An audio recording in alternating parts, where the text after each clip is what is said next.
Continuing on from our last video of There's No Such Thing as an I-beam, we'll be going over our different structural beams here. We have our standard beam, our wide flange beam, and our high pile beam. I like using this symbol for wide flange because it's very distinctive and it doesn't get confused with other things. If we just have our W, it gets confused with width, possibly on a blueprint. Shouldn't be in the same spot, but you never know. I just go with the safe bet and do that for our wide flange. So starting off with our standard beam. This is more of the early on structural beams and is very rarely used nowadays. We hardly ever use stuff like this. It's just not practical, especially for using stiffeners. If you don't know what a stiffener is, just say we're putting a column on the top, bottom, both, either or, it doesn't matter, and we're trying to strengthen the structural integrity of this spot, because if we put pressure on the outside of these flanges, by the way, this is the flange, that's the web, we're putting a lot of pressure out here, this can have the tendency to cave if you have several more stories on top. A flange goes in here and is just a plate that we put in on each side that would match the top and or bottom column. But if you notice the standard beam, it goes in. I do have a cutout of a piece of railroad track, kind of displays that. We think this as our beam, instead of this being top of the railroad track, just imagine it looks like a standard beam, top and bottom. By the way, if local train crashes, ain't my fault. See how this tapers towards the end of the flange. Get this a little bit closer. See how that kind of tapers out and it gets thinner or smaller, however you want to describe it, but it's wider towards the web. It also has that curve in the web.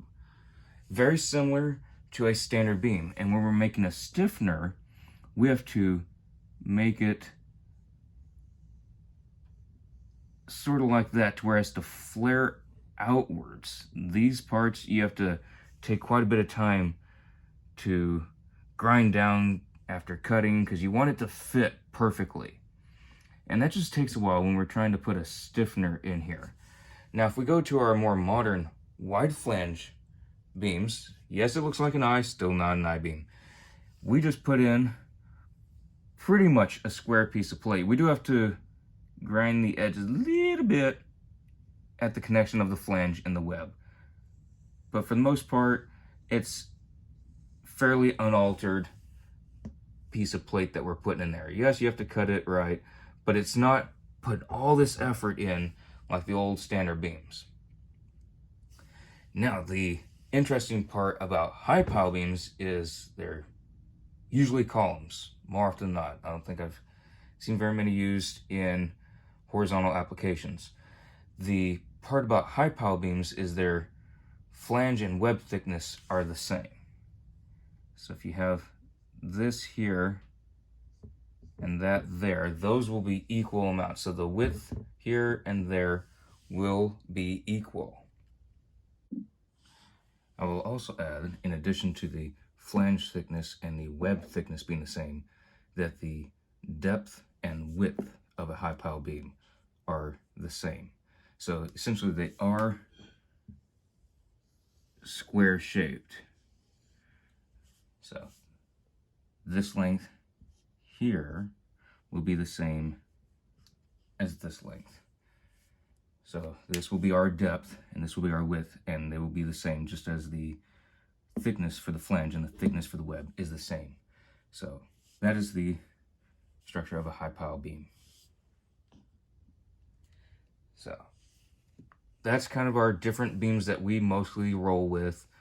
There will be variations that we can use other types of structural pieces as columns, beams, what have you, but as an actual beam member, this is what we'll use. There are miscellaneous beams. I'm not going to go into that in this video, but we have our standard, our wide flange, and high pile, and that is the difference between them.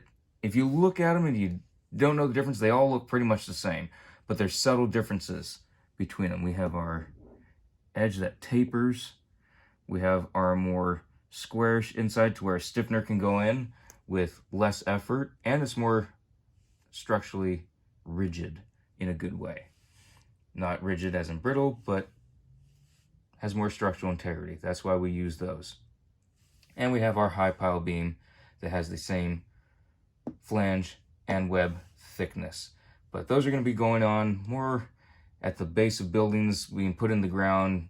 If you ever go towards a freeway that's under construction, you hear a thump, thump, thump. That'll be them putting in the high pile beams at the base of the structures, or holding back dirt. They use those quite a bit to hold back dirt. So that be our different structural beams.